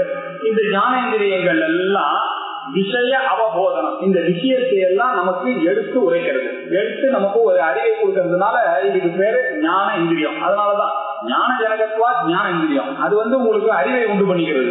அதனால இந்த 5 உங்களுக்கு அறிவுன்றது எப்படி வருதுன்னா இந்த 5 மூலமா தான் வருகிறது. அப்படின்றதுனால இதுக்கு ஞான இந்திரியம். இது எல்லாமே பாத்தீங்கன்னா எல்லாம் இன்புட் என்ட்ரி லெவல்ல தான் வருது. வெளியில இருந்து உள்ள வர சமாச்சாரங்கள் தான் இது. இன்னொரு செட் இருக்கு நம்ம உடம்புலயே, இது அவுட்புட் செட் ஒண்ணு இருக்கு. அது என்னன்னா கர்மேந்திரியாணி, வாக் பாணி பாத பாயு உபஸ்த அப்படின்னு கர்மேந்திரியங்கள். வாக் அப்படின்னா பவர் ஆஃப் ஸ்பீச். வாக்குனாக்க ஸ்பீச் அர்த்தம். ஆனா இந்த இடத்துல எனர்ஜின்னு எடுத்துக்கணும். இந்திரியம்னு சொன்னதுனால வாக் கர்மேந்திரியம்னு சொன்னதுனால பவர் ஆஃப் ஸ்பீச். பாணி என்ன எதை வேணாலும் வாங்கி கொள்ளதோ கொடுக்கறதுக்கோ தானம் கொடுக்கறதுக்கோ இது ரெண்டுத்துக்கும் எது முறையாகுது கிரகிக்கிறதுக்கோ கொடுக்கறதுக்கோ உபயோகப்படுகிறது எதுவோ அது கை. இந்த பாணி பாதம் கவனத்துக்காக விசாரத்துதான் இந்த பாதம். வெளியில போகணும்னாக்க நீங்க டிசைட் பண்ணீங்கன்னா ஒரு இடத்துக்கு இப்படியாவது அங்க போகணும்னாக்க காலனுடைய தெய்வம் அந்த இந்திரியத்தினுடைய தெய்வம். குதம் மலத்தியாகத்துக்கெல்லாம் வேணும்னாக்க இந்த குத இந்திரியம் வேணும். ஜெனிட்டல்ஸ் பிரஜா உற்பத்தி முதலிய விஷயம்லாம் உபஸ்தம் வேணும். இதெல்லாம் வெளியில நீங்க உள்ளுக்குள்ள நீங்க வெளியில செய்யக்கூடிய காரியங்களுக்கும் இது சார்ந்தது அவுட்புட் எனர்ஜியாக இருக்கு. முதல்ல ஞானேந்திரியங்கள்லாம் வெளியில இருந்து எல்லாம் வாங்குறதா இருந்தது. இதெல்லாம் உள்ள இருந்து வெளியில போற மாதிரி இருக்கக்கூடிய விஷயங்களுக்கெல்லாம் கர்மேந்திரியங்கள்னு பேரு. இப்படி ஞானேந்திரியங்கள் கர்மேந்திரியங்கள் 5, அப்புறம் பஞ்ச பிராணன் 5, மனசு புத்தி அப்படின்னு சொல்லிட்டு சப்ததசாதி கலப்தா எது திஷ்டதி தது சூக்ம சரீரம் அப்படின்னு தத்துவபோதத்துல பார்த்தோம். ஆனா சில பேர் ரெண்டு புத்தியிலையும் மனசுலயும் அவர் என்ன பண்றாரு, சித்தத்தையும் அகங்காரத்தையும் அதுலயே சேர்த்துட்டாரு. அதனால இவர் என்ன பண்ண போறாரு, அந்த ரெண்டுத்தையும் தனியா எடுத்து 19 அப்படின்னு சொல்ல போறாரு. இவர் எதை சொல்றாருன்னா மாண்டிக்ய உபநிஷத்துல ஏகோன விம்சதி முகஹா அப்படின்னு சொல்றது. ஏக ஊன விம்சதி, விம்சதிக்கு 1 ஊனம் அப்படின்னா 19. அந்த 19ன்னு மாண்டிக்ய உபநிஷத்துல சொல்லி இருக்கிற பிரகாரமா இவர் சொல்றாரு. இந்த அங்க மனசு புத்திய சித்தத்தையும் அகங்காரத்தையும் அது உள்ளே அந்தர்பாவம் பண்ணிட இதுல தனித்தனியா இதை சொல்ல போறாரு. இந்த சூக்ம சரீரமானது புத்தி இந்திரியாணி சிரவணம் அக்ஷி கிரானம் ஜிஹ்வா இதெல்லாம் விஷய அவபோதனம் எல்லாத்தையும் வெளியில இருந்து விஷயத்தை உங்களுக்கு தெரிவிக்கின்ற காரணத்தினால் வாக் பாணி பாத புத உபஸ்தம் இந்த கர்மேந்திரியங்கள்லாம் பிரவணேன கர்மத்து இதெல்லாம் இந்த கர்மாவுக்கு இருக்காது. இதெல்லாம் அந்த கர்மேந்திரியங்களுக்கு புகுந்துற மாதிரி இருக்கு. பிரவணேன்னு அப்படி போற மாதிரி அப்படி படைச்சிருக்காங்க. தச இந்திரியங்களை பத்தி சொன்னாரு. இப்ப தச இந்திரியங்கள்ல சொன்ன உடனே அந்த கர்மத்தினுடைய விஷயத்தை இப்ப சொல்ல போறாரு. நிகத்யதே அந்தఃகரணம் மனோதீஹி அஹங்கிருதிஹி சித்தமிதி ஸ்வபுத்திபிஹி மனஸ்து சங்கல்ப விகல்பனாதிபிஹி புத்திஸ்பதார்த்த அத்யவசாய தர்மதஹ. இதெல்லாம் வெளியில இருக்க பாக்கிய காரணங்கள் இப்ப சொன்ன. இப்ப நமக்கு உள்ளே இருக்கக்கூடிய அந்த கரணங்கள் இருக்கு. உள்ள அந்தேத்தியமான கரணம் அந்த கரணம். இது என்னன்னா அந்த கரணம்னாக்க கருவியா இருக்கு. அந்த பங்கனை பண்றத பேஸ் பண்ணி அந்த கருவின்னு சொல்றோம். அந்த கரணம் அப்படின்னு சொன்னா நிகத்யதே என்று சொல்லப்படுகிறது. எது அந்த கரணம் என்று சொல்லப்படுகிறது? எது மனஹா மனசு. மனசுன்னு நமக்கு எல்லாம் இருக்கா அதுவா இதுவா திங்க் பண்ணக்கூடிய மனசு எதுக்கு இருக்கோ அதுக்கு பேர் அந்த கரணம்னு பேரு. இன்னொன்னு தீஹி, தீஹினா புத்தி. தீலேன்னு வந்ததுதான் புத்தி. தி மனிஷா இப்படின்லாம் சொல்லியிருக்கு. இதெல்லாம் புத்தி நிச்சயமா நம்ம டிசிஷன் மேக்கர் நம்ம உடம்புல எது இருக்கோ அது பேர் புத்தின்னு பேரு. மனசு தீஹி அகங்கிருதி எல்லாத்தையும் நான்ன்றது ஒரு இது பார்த்து இது ஒரு ஐபேட் அப்படின்னு நான் சொன்னேன்னாக்க எனக்கு அந்த ஐபேடை தெரியும். அந்த ஐயோட சேர்த்து தான் நான் சொன்னேன். நான் அந்த ஐபேடை பார்க்கிறேன். இது ஐபேட் என்று எனக்கு தெரியும். நம்ம பார்க்கிற பொருள் பேசுற பொருள் எல்லாத்துலயும் நான் சம்பந்தம் இல்லாம நம்ம எதுவுமே பண்றது இல்லை. அந்த நான் ஒரு சம்பந்தப்படுத்தி நம்ம பேசிட்டு இருக்கோம். அந்த நான் சம்பந்தத்துக்கு பேரு அகங்காரம் பேரு. அகங்கிருதி அப்படின்னு அந்த அகங்காரம் தமிழ்ல சொல்லக்கூடிய அந்த ஈகோ இல்ல. அகங்கிருதினா எல்லாத்துலயும் நான் ஒரு பட்டு சேர்ந்திருக்கேன். அகங்கிருதி. அப்புறம் சித்தம். சித்தம்னாக்க மெமரி. மெமரின்னு சொல்லலாம். இல்ல சப்கான்சியஸ் மைண்ட்ல இருக்கக்கூடிய இம்பாக்ட். ஒருத்தர் நீங்க பாக்குறீங்கன்னா ஒரு 20 வருஷம் பொறுத்து அவர் ஸ்கூல்ல படிச்ச காலேஜ்ல படிச்ச ஒருத்தர் நீங்க ரோட்ல பார்த்தோன்னா நல்லா மாறிட்டான். அப்போ பேண்ட் போட்டுட்டு நல்ல தலையெல்லாம் முடியோட இருந்தா மீசை எல்லாம் வச்சுட்டு இருந்தாரு. இப்ப பார்த்தா அவர் பால்ட் ஆகிட்டாரு. அவருக்கு எல்லாம் போயிட்டு இப்போ நீங்க ரெகக்னைஸ் பண்றீங்க. அவனை பார்த்து எப்படி ரெகக்னைஸ் பண்ணீங்கன்னா உங்க மைண்ட்ல அவனுடைய உருவம் இருந்தது. அவனுடைய உருவம் மாத்திரம் இல்ல, அதை விட நம்ம எக்ஸ்ட்ராவும் போட்டு உங்களுக்கு இம்பாக்ட்ல இருந்தது. இப்ப அவன் உருவம் நல்லா மாறி இருக்கு. ஆனா கூட நீங்க அவனை ரெகக்னைஸ் பண்ணிட்டீங்க. அவன் உங்களை ரெகக்னைஸ் பண்றான். நீங்க ரெகக்னைஸ் பண்ணீங்கன்னா இது எங்க இருந்து வந்தது? 20 வருஷமா அவனை பத்தி நீங்க நினைக்க கூட இல்லையா? 25 வருஷமா அப்படின்னாக்க உங்க மெமரியில இதெல்லாம் இருக்கு. அது ஃபைலா இருக்கு. அது கரெக்டா போய் ரெட்ரீவ் பண்ணிட்டு வருது. இது எது இடத்துல இருக்கோ இந்த இடத்துக்கு பேரு சித்தம்னு பேரு. இதுதான் மெமரி. இதுக்கு பேர் சித்தம். இப்படி 4 விதமான மனசு புத்தி அகங்காரம் சித்தம் அப்படின்னு 4 ஃபேக்டர் இருக்கு. உள்ளுக்குள்ள ஃபங்க்ஷன்ஸ் இருக்கு. இந்த 4 ஃபங்க்ஷன்ஸுக்கு பேர் அந்தக்கரணம்னு பேரு. இதெல்லாம் பகிக்கரணங்கள். இது அந்தக்கரணங்கள். உள்ளுக்குள்ள இருக்கிறதா அந்தக்கரணம். ஸ்வவிருத்தி. ஆனா ஸ்வவிருத்தி தன்னுடைய செயலுக்கு தக்கவாறு அது தன்னுடைய பண்றது. மைண்டு அது என்ன பண்ணணுமோ அது பண்றது, புத்தி எல்லாம் ஒண்ணுதான். மைண்டுன்றது ஒண்ணுதான். அந்த மைண்ட்ல 4 விதமான ஃபங்க்ஷன்ஸ் இருக்கு. அதுதான் நம்ம பார்க்கணும். ஒரே ஆளுதான் 4 விதமா ஃபங்க்ஷன் பண்றாரு. நீங்க கிளாஸுக்கு வரணும் அப்படின்னு நீங்க நினைக்கிறீங்க, போலாமா வேணாமா, மழையா இருக்க, வானம் மூடி இருக்க, இப்படி எல்லாம் போலான்னு இது நினைக்கிறது மனசு. ஒரே ஆளுதான் நீங்க, உங்களுக்கு இருக்கிறது ஒரு மைண்ட் தான். ஆனா அதுல you take a conscious decision to go to class. Today நம்ம போலாம். அந்த டிசிஷன் எடுத்தது யாருன்னா உங்ககிட்டயே இருக்கிற மனசு. அந்த டவுட் பண்ணது எதுனாலும் உங்ககிட்டயே இருக்கிற ஒரு மனசு. உடனே இந்த டிசிஷன் நீங்க போலான்னு நினைச்ச உடனே how to reach அப்படின்னு உங்களுக்கு ஒரு கான்பிடன்ஸ் இருக்கு. நீங்க என்னால ஓட்ட முடியும், பஸ்ஸை ஓட்ட முடியும், காலை ஓட்ட முடியும், என்னால சைக்கிள்ல போக முடியும், என்னால பஸ் பிடிக்க முடியும் அப்படின்னு அந்த அகங்காரத்தோட நீங்க நினைச்சு இந்த கிளாஸுக்கு வந்தீங்க. இந்த சமயத்துல உங்களுக்கு அகங்காரம் வேலை செய்யுது. ஒரே ஆளு ஒரே மைண்ட் தான். அதுக்கப்புறம் வந்த உடனே என்ன பண்ண, அப்பாடா நீங்க கிளாஸுக்கு வந்தாச்சு, இது ரீச் ஆயாச்சு, இனிமேல் போட்டு போன கிளாஸ் இந்த கிளாஸ் நீங்க கண்டினியூ பண்ணணும்னு உங்க மனசுல லாஸ்ட் கிளாஸ் இப்படி 4 விதமான ஃபங்க்ஷன் ஒரு ஆக்ஷன்லயும் நம்ம கிட்ட இருக்கு. இந்த 4 காரியத்தையும் பண்றது என்னன்னாக்கா மனசு, புத்தி, அகங்காரம், ஈகோ. இந்த 4 சேர்ந்ததுதான் அந்தக்கரணம் அப்படின்னு சொல்றது. இதுல அவரே எக்ஸ்பிளைன் பண்றாரு. அந்த மனசனுடைய புத்தி என்ன, மனசு சங்கல்ப விகல்பனாதி. சங்கல்பம் விகல்பம் எது எடுத்தாலும் சங்கல்பம் விகல்பம். சங்கல்பம்னா இது தயாரா இருக்குமோ அப்படின்னு இது ஸ்னேக்கோ அப்படின்னு பார்த்தோம் சங்கல்பம் பண்ணா. அப்புறம் ஒரு டவுட் இருந்தது, இல்ல ஒருவேளை வேற ஏதாவது இருக்குமா, இது நகர்றத இல்ல நம்ம தான் இருக்குல்ல, இது ரோப்ப தான் நம்ம ஸ்னேக்னு பாக்கணுமோ அப்படின்னு ஒரு சந்தேகம் வருது. இந்த சந்தேகம் சங்கல்பம் இது ஸ்னேக்னு பார்த்தான், விகல்பம் ஒருவேளை இருக்காதா அப்படின்னு பார்த்தான். இது ஸ்தானுவா புருஷோவா, இது ஸ்தானுவா புருஷனா. நம்ம அங்கேயிருந்து பார்த்தானாக்க ராத்திரி சினிமா பார்த்துட்டு வந்தானாக்க ஒரு மரம் எரிஞ்சிட்டு இருக்கு நடுவுல. சினிமா பார்த்தோம்னா ஐயோ கொல்லிவாய்க்கு காட்சி எரியுது அப்படின்னா, திருப்பி அடுத்த நாள் காத்தால போய் பார்த்தோம்னா ஒரு பிரான்ச்ல இலையே இல்லாத கை நீட்டின்னு இருக்க மாதிரி 2 பிரான்ச் இருக்கு. அதுக்கு நடுவுல ஒரு தீப்பட்டி ஒரு ரவுண்டா ஒரு கருப்பு இருக்கு. இவன் எதை கொல்லிவாய்க்கு காசுன்னு நினைச்சான்னா காத்தால சங்கல்ப விகல்பம் இருந்தோம் புத்தியினால இப்ப போய் தீர்மானம் பண்ண போய் பார்த்தான்னாக்கா அது ஒரு மரம், அது வெறுமை எரிஞ்சிருக்கு. அவ்வளவுதான், 2 கால் மாதிரி ஒரு மனுஷன் மாதிரி அங்க இருக்கு. தூரத்துல இருந்து பார்த்ததுனால இவனுக்கு அப்படி தெரியுது. இந்த மாதிரி டிசிஷன் மேக்கிங் எல்லாம் இருக்கிறது இந்த சங்கல்ப விகல்பம். அந்த டவுட் வந்தது இல்லையா, தானூருவா புருஷோவா அப்படின்னு. இந்த டவுட் மனசுக்கு ஏற்படுது. ஒரு இன்னொரு எக்ஸாம்பிள் என்ன சொன்னோம்னாக்கா, இந்த சின்ன குழந்தைங்களுக்கு 2-3 வயசு குழந்தைக்கு போய் சாக்லேட்டை கொடுத்தீங்கன்னா சாக்லேட் வாயில போட்டுன்றோம். அது இதே நீங்க ஒரு 5 வயசு குழந்தைக்கு எடுத்து போய் சாக்லேட்டை கொடுத்தா அது அழகா பிரிச்சு சாப்பிடும்.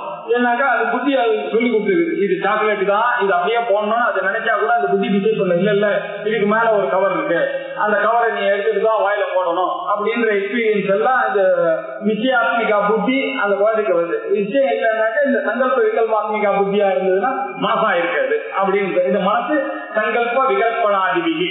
இந்த சங்கல்ப விகல்பத்துல எப்படி வேணாலும் மாறும். ரோப்பு ஸ்னேக்கா மாறும், ஸ்னேக் ரோப்பா மாறும். என்ன ஆனா நிச்சயமான ஒரு புத்தி வந்துச்சுன்னா தப்போ ரைட்டா ஒரு டிசிஷன் டேக்கன். அதுதான் அந்த புத்தி. அது அந்த புத்தி பதார்த்த அத்தியவசாய தர்மதா. இந்த பதார்த்தத்தினுடைய அத்தியவசாயம் நிச்சயம், அத்தியவசாயம் நிச்சயம். அந்த தர்மத்தை கொடுக்கக்கூடியது எதுவோ அதுக்கு பேர் புத்தி அப்படின்றது. அந்த புத்தியானது ஒரு நிச்சயத்தை கொடுக்கறது. இது இன்னைக்கு போகணும், காலைக்கு போறோம், போலாமா வேணாமா அப்படின்றது மனசனுடைய விஷயம். போலான டிசிஷன் எடுத்தது புத்தி. இப்படி 2வது இந்த புத்தியை பத்தி சொன்னார். நிகழ்ச்சியதே அந்தக்கரணம் மனோதீஹி அகங்கிருச்சித்தம் இது கோபிருத்திகி. தன்னுடைய செயலை வைத்துக் கொண்டு அந்தக்கரணம் என்று நிகழ்ச்சியதே சொல்லப்படுகிறது. எது? மனசு, புத்தி, அகங்காரம், சித்தம் என்று அப்படின்னு. இதுல மனசுன்னா என்ன? மனஹாசு மனமோ என்றால் சங்கல்ப விகல்பனாதிபிகி. சங்கல்பம் விகல்பம் முதலியவைகளால் தோன்றக்கூடிய விஷயம் எதுவோ அதுக்கு பேர் மனசு. புத்திஹி பதார்த்த அத்தியவசாய தர்மதா. இந்த பதார்த்தத்தை நன்றாக இப்படித்தான் செய்ய வேண்டும் என்று தீர்மானமாக செய்யக்கூடிய தர்மத்தை உடையது எதுவோ அது புத்தி அப்படின்னு சொன்னார். புத்திஹி அத்திர அபிமானாத் அகம் இது அகங்கிருதி. எல்லாத்துலயும் ஒரு அகம் இது அபிமானத்தோட எல்லா காரியத்தையும் பண்ணான்னா அதுக்கு பேர் அகங்காரம், அகங்கிருதின்னு பேரு. எல்லாத்துலயும் நான் ஒரு இது நான் பாத்துக்கிறேன் அப்படின்னு, தண்ணி பிடிக்கிறேன் நான் பாத்துக்கிறேன், எல்லாம் நான் பாத்துக்கிறேன், நீங்க எல்லாம் போங்க நான் கூட்டிட்டு வரேன் அப்படின்னு அந்த அகங்கிருதி எல்லாத்துலயும் இருக்கு. அந்த அம்மா என்ன சொல்றாங்க, இல்ல உங்களுக்கு பார்க்க தெரியாது, நான் போய் பார்த்துட்டு வரேன் அப்படின்னு எல்லாத்துலயும் தான் ஒரு செயல்பாடு தான் இந்த புதுசா இதை பாக்குறாங்கனாக்க நான் பார்க்கிறேன் அப்படின்ற ஒரு எண்ணம். எல்லாத்துலயும் இப்படி அகன்ற அபிமானத்தோட தான் எல்லா காரியத்தையும் பண்ணாத அபிமானா அகம் இது அகங்கிறது. அந்த அபிமானத்துக்கு பேர் அகம்ன்ற ஒரு அபிமானம் எல்லா காரியத்திலையும் இருக்க, அதுக்கு பேர் அகங்கிருதி அப்படின்னு பேரு. அப்புறம் சுவார்த்த அனுசந்தான குணேன சித்தா, ஸ்வ அர்த்த தனக்கு பிடித்தமான பிரியமான பொருள்களை அனுசந்தானம் அப்படியே தொடர்ந்து அதையே ஞாபகத்திலேயே வைத்துக்கும். எதெல்லாம் உங்களுக்கு எவ்வளவு பாக்குறீங்க வரும்போது உங்களுக்கு எது பிடிச்சதோ அது மட்டும் தான் உங்க மனசுல இருக்கீங்க. நீங்க இந்த தெருவுல இருந்து இவ்வளவு தூரம் வந்தோம், எல்லாரும் கார் ஓட்டின்னு வந்தோம், எல்லாத்தையுமா பாத்தீங்க. வாசல்ல எவ்வளவு பேர் உட்கார்ந்துருந்தான், வாசல்ல எவ்வளவு வீடு இருந்தது, வாசல்ல எவ்வளவு இருந்தது, எதெல்லாம் நிக்கலையே. ஏதோ உங்களுக்கு என்ன அபிமானத்துக்கு தேவையோ அது மட்டும் தான் உங்க மைண்ட்ல இம்ப்ரிண்ட் ஆச்சு. எது அவசியமோ அதுதான் இம்ப்ரிண்ட் ஆகுது. எல்லாமே ஆகலையே. நம்ம எல்லாரையும் பார்த்தோம் சொல்ல முடியாது. வண்டி ஓட்டும் போது ரொம்ப கேர்ஃபுல்லா தான் ஓட்டிட்டு வரோம். நீங்க பக்கத்துல வந்த வண்டி எல்லாம் பாத்தீங்கன்னா எத்தனை வர்ணா வந்தது, எத்தனை சிட்டி வந்தது, அதெல்லாம் பார்த்துட்டு வந்தோம். நம்ம ஏதோ ஒண்ணு ரெண்டு பார்த்தோம், இல்லன்னு சொல்ல. ஒரு நல்ல காட்டணும், ஃபாஸ்ட் வேகணும், ஒரு புதுசா வந்தது அது பார்த்தோம். அது பார்த்தா மனதில் நிக்கிறது. இப்ப அதை இப்ப நான் போகும்போது அந்த வண்டி வந்துதான் கண்டுபிடிப்பேன். கதால பார்த்தோம் இந்த வண்டி இப்ப வரதாங்க. ஆனா எவ்வளவு வண்டிகள் போகுது அதெல்லாம் நம்ம மனசுல இல்ல. இப்படி எது உங்களுக்கு அதிகமானமா தேவையோ அதெல்லாம் மனசுல ரீசைன் பண்ணிக்கிறது அந்த சித்தம். இதெல்லாம் பின்னாடி யூஸ் ஆகணும். காலேஜ்ல 40 பேர் நம்ம கூட படிச்சவங்கலாம் இருக்கான், எல்லாரும் ஞாபகம் இல்லை நமக்கு.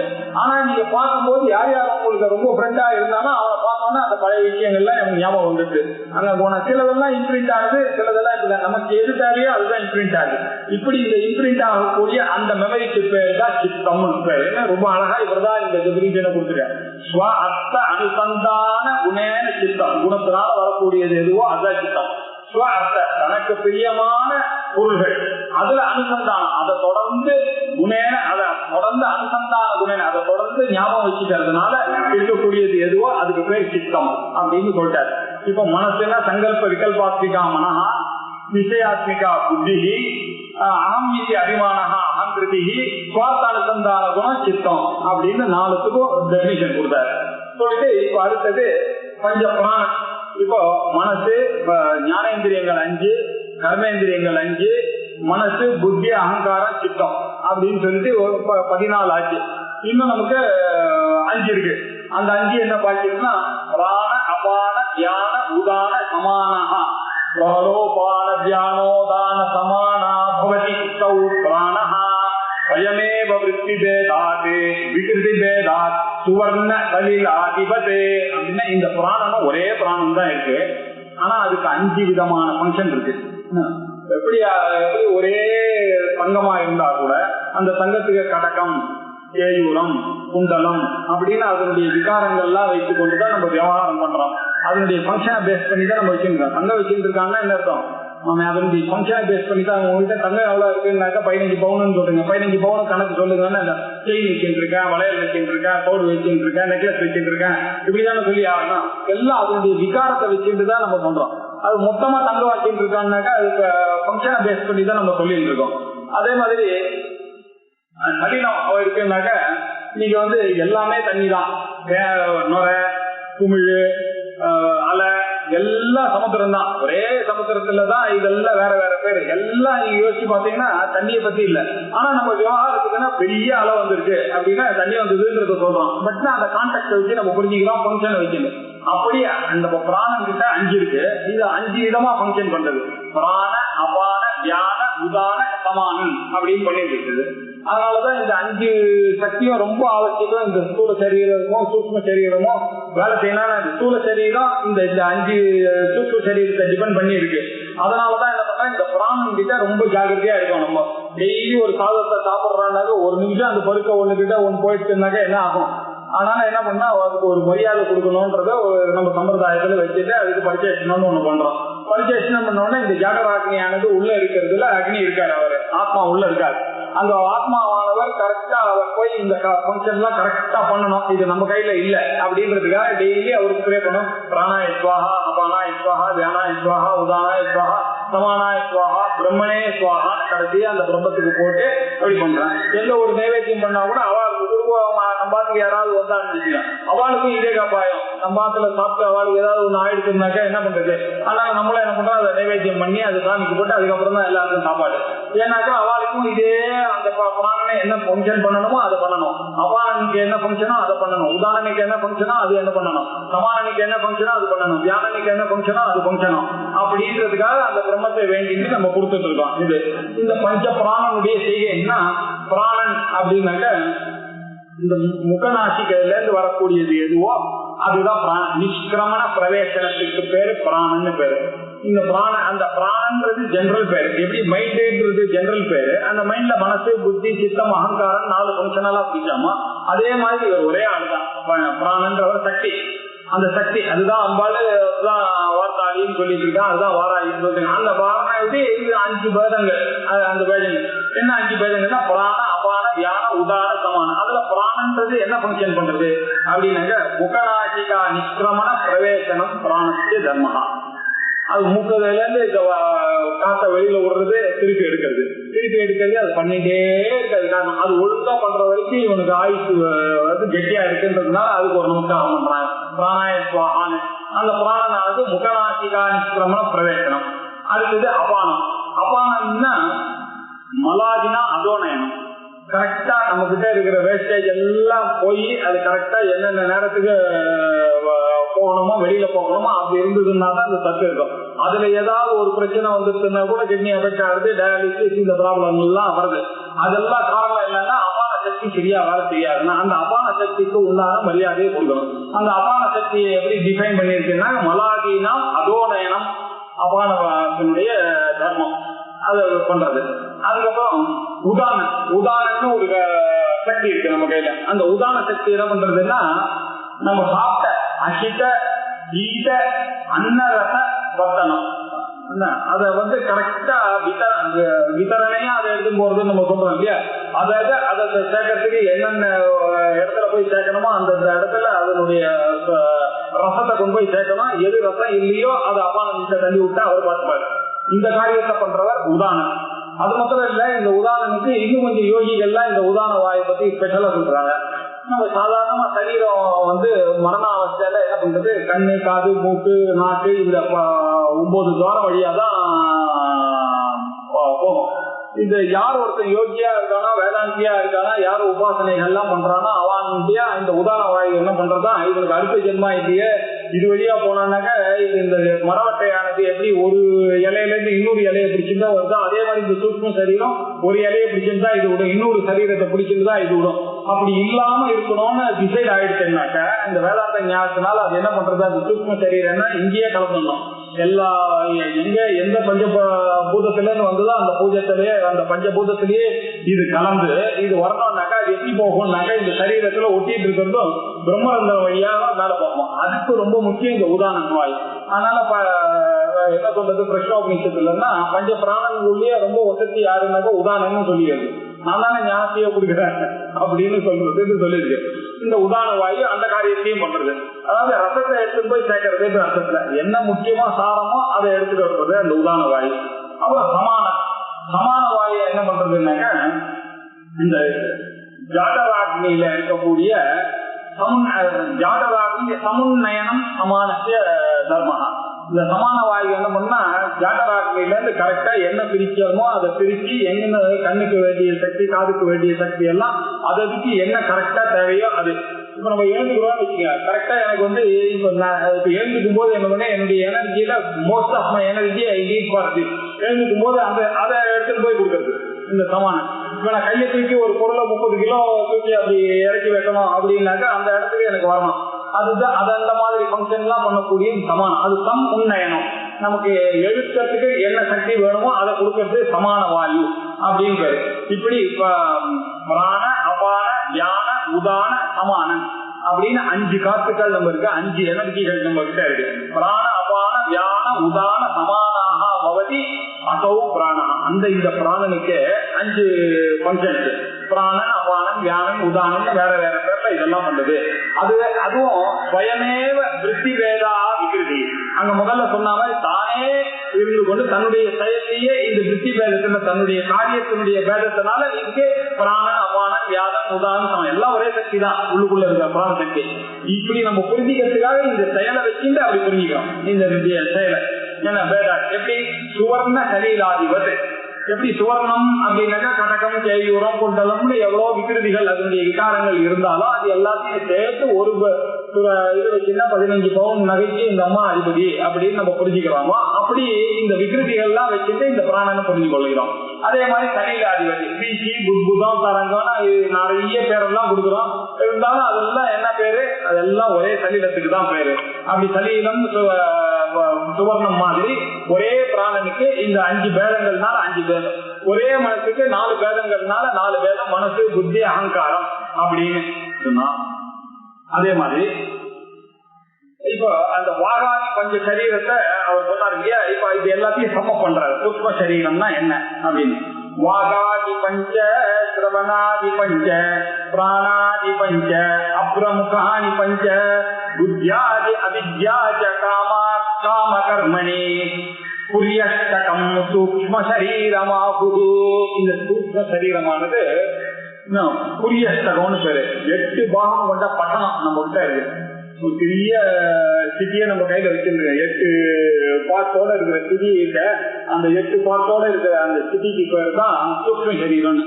இப்படி 19 சரீரம்னு சொல்லி மாண்டூக்கிய உபனிஷத்து எல்லாம் சொல்லியிருக்கு. சில யோக உபனிஷத்து எல்லாம் அஷ்டபுரின்னு சொல்றது இந்த சூக்ஷ்ம சரீரத்துல. இது என்ன அஷ்டபுரி? 8 விஷயங்கள் என்ன இருக்கு இந்த பட்டணம்? 8 பட்டணம் என்ன இருக்கு அப்படின்னாக்க, வாகாதி பஞ்ச, வாக் பாணி பாத பாயு உபஸ்தான வாகாதி பஞ்ச இல்லையா, இது ஒரு கோயில் தான். அதுக்கப்புறம் முதல்ல பண்ண சிரவணா, தொகு, அக்ஷி, கிரானம், ஜிக்வா அப்படின்னு சிரவணாதி பஞ்ச, ஞானேந்திரியங்கள் பஞ்ச, கர்மேந்திரியங்கள் பஞ்ச, பிராணாதி பஞ்ச, பிராண, பாவான, வியான, உதான, சமான 5, 1 2 3, பஞ்ச பிரமுகாஞ்ச, பஞ்ச அப்ர, பஞ்ச அப்ரன்னாக்கா ஆகாசம், ஆகாசம், வாயு, அக்னி, ஆபஹா இதெல்லாம் சேர்ந்த பஞ்ச பூதங்கள். பஞ்சபூதம் பிருத்திவி, அப்பு, தேஜோ, வாயு, ஆகாசம் அப்படின்னு பஞ்சபூதங்கள். இது ஒரு செட்டு. 1 2 3. அப்புறம் புத்தி, மனசு, புத்தி, அகங்காரம் அப்படின்னு ஒரு 4 சேர்த்தது. இது ஒரு 4வது, இது 5வது. அப்புறம் அவித்யா அப்படின்னு இக்னரன்ஸ்ன்னு நமக்கு ஒண்ணு இருக்கு. எல்லா இக்னரன்ஸ் எதுவுமே ஆத்மாவுடைய இக்னரன்ஸ் தான் இக்னரன்ஸ் அப்படின்னு சொல்றேன். இக்னரன்ஸ் ஒண்ணு இருக்கு, எதுவா இருந்தாலும் இந்த இக்னரன்ஸ் இருக்கு. எனக்கு தெரிஞ்சது கொஞ்சம் தான், இன்னும் பின்னாடி என்ன இருக்கோ அது தெரியாது. ஒரு கிளாஸ் என்ன முன்னாடி என்ன சொன்னாரு, இதே புத்தகத்தை நான் படிச்சா அதுல தெரியாத விஷயங்கள் நிறைய இருக்கு. எனக்கு கணக்கு நல்லா தெரியும்னாக்க கெமிஸ்ட்ரி தெரியாது, கெமிஸ்ட்ரி நல்லா தெரிஞ்சவனுக்கு பயாலஜி தெரியாது, பிரெஞ்சு தெரிஞ்சவனுக்கு ஜெர்மன் தெரியாது, இங்கிலீஷ் தெரிஞ்சவனுக்கு சான்ஸ்கிரிட் தெரியாது. இப்படி எல்லாத்துலயும் ஒரு அவித்தியோட கூடி இருக்கு. பிளஸ் பெரிய அவித்தியை ஒண்ணு இருக்கு, ஆத்மா வித்தியான்னு ஒண்ணு இருக்கு, அதுவும் தெரியாது. இப்படி எதெல்லாம் எங்க இருக்கு அந்த ஆத்மா அவித்தியங்கிறதுனா எல்லாம் நம்ம அந்த கர்மத்துலதான் இருக்கு. இந்த புத்தி, பிராணன், பஞ்ச இந்திரியங்கள், பஞ்ச ஞானேந்திரியங்கள் எங்க இருக்கோ அதே இடத்துலதான் இந்த அவித்யான்ற இது இருக்கு. இந்த இக்னரன்ஸ் எங்க இருக்கு? எங்கிட்டதான் இருக்கு அவித்யா. அப்புறம் காமம் எங்கேருந்து வருது இந்த ஆசைன்றது எனக்கு தெரியவே இல்லை. இவ்வளவு நாளைக்கு இருந்தா கூட அதை பார்த்த உடனே கமலம் வருது, எனக்கு நானா பொறுப்பு, ஏன் வருது அப்படின்னா எவ்வளவு தடவை வேதாந்தம் கேட்டாலும் அந்த கிளாஸுக்கு போகணும்னு ஒரு ஆசை வருது. அதான் இவ்வளவு நாள் கேட்டாச்சு, 10 வருஷமா கேட்டாச்சு, என்ன போதும்னு கேட்கறதா திருப்பி வருது. ஏன் வருது அந்த காமம் அப்படின்னா அவாவாளுடைய புத்தி சக்திக்கு என்ன ஏற்ற மாதிரியே அவாவாளுடைய பென்ட் ஆஃப் மைண்ட் எப்படி இருக்கோ அதுக்கு ஏற்ற மாதிரி. அது எங்க இருக்கு அந்த காமம்னா அதுவும் சூக்ஷ்ம சரீரத்துலதான் காமமும் இருக்கு. அப்புறம் கர்மா, அதுக்கு ஏற்ற மாதிரி கர்மா விருப்பங்க, அந்த செயல்கள், அவனுடைய செயல்கள்லாம் ஒவ்வொருத்தர் ஒரு மாதிரி.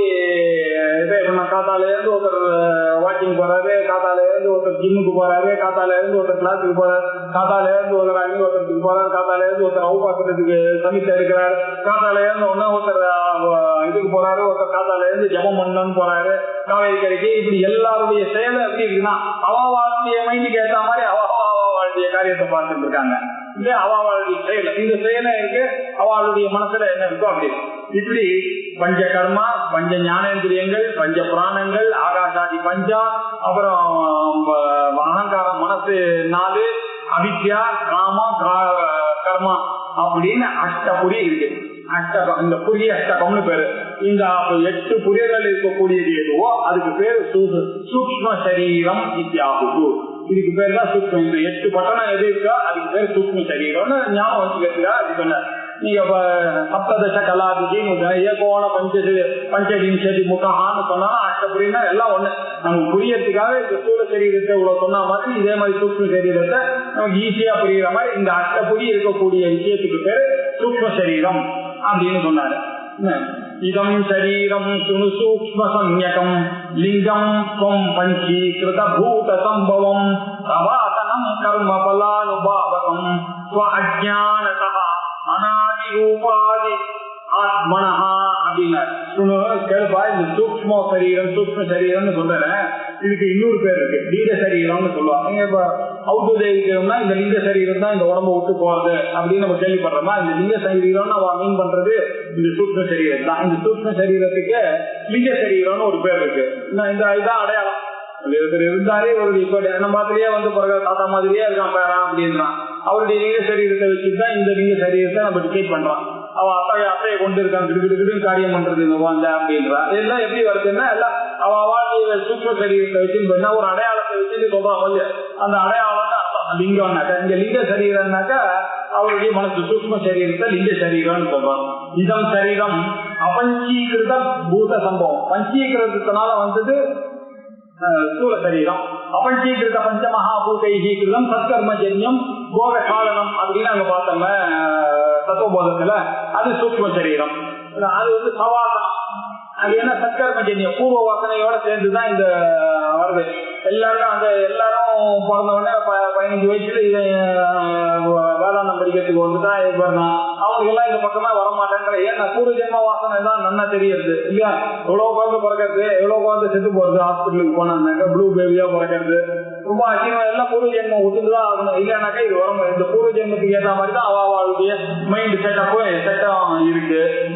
இதெல்லாம் கர்ம பல அனுபவம், கர்மாவத்தினுடைய பலனை அனுபவிக்கிறதுக்காக கொடுக்கப்பட்ட ஒரு இன்ஸ்ட்ருமெண்ட் தான் இந்த சூக்ஷ்ம சரீரமும். அது என்ன ஆச்சுன்னா தானே தெரிஞ்சுக்கல. அவனுக்கு இது அனலைஸ் பண்ணிதான் அவளுக்கு அவளுடைய ஃப்ரெண்டா பண்ண நம்ம என்ன காரியம் பண்ணோம் யாருக்குமே தெரியல. அரிசியோட கூடினதாகத்தான் இருக்கு இந்த சூக்ஷ்ம சரீரம். அதனாலதான் அரிசியே அஷ்டபுரியில ஒத்தியா நம்ம ஒன்றா தெரிஞ்சிருக்கோம். ஆத்மனா அனாதி உபாதி. இது எப்ப ஏற்பட்டது அப்படின்னு சொல்ல முடியுமா? யாருக்கு எத்தனை ஜென்மால நான் எப்படி சம்பாதிச்சேன், இதுக்கு முந்தின ஜென்மாவா, அதுக்கு முந்தின ஜென்மாவா, அதுக்கு முந்தின ஜென்மாவா, அனாதி சம்சாரம். நான் நாட்டுற ஒரு நினைப்பு எனக்கு ஏன் வந்து இந்த சரீரத்தை பார்த்தாங்கன்னாக்கா எத்தனையோ ஜென்மாவா அது தொடர்பு, அனாதியா அவங்க தொடர்பு அப்படின்னு இந்த சூக்ஷ்ம சரீரத்தை இன்னும் கொஞ்சம் தரமா சொல்ற. இது அடுத்த திங்கட்கிழமை இந்த ஸ்லோகத்துல இது பார்ப்போம். 96ஆம் ஸ்லோகம் வரைக்கும் பார்த்துருக்கோம். ஓம் பூர்ணமத பூர்ணமிதம் பூர்ணாத் பூர்ணமுதச்யதே பூர்ணஸ்ய பூர்ணமாதாய பூர்ணமேவாவசிஷ்யதே. ஓம் சாந்தி சாந்தி சாந்தி. ஹரி ஓம்.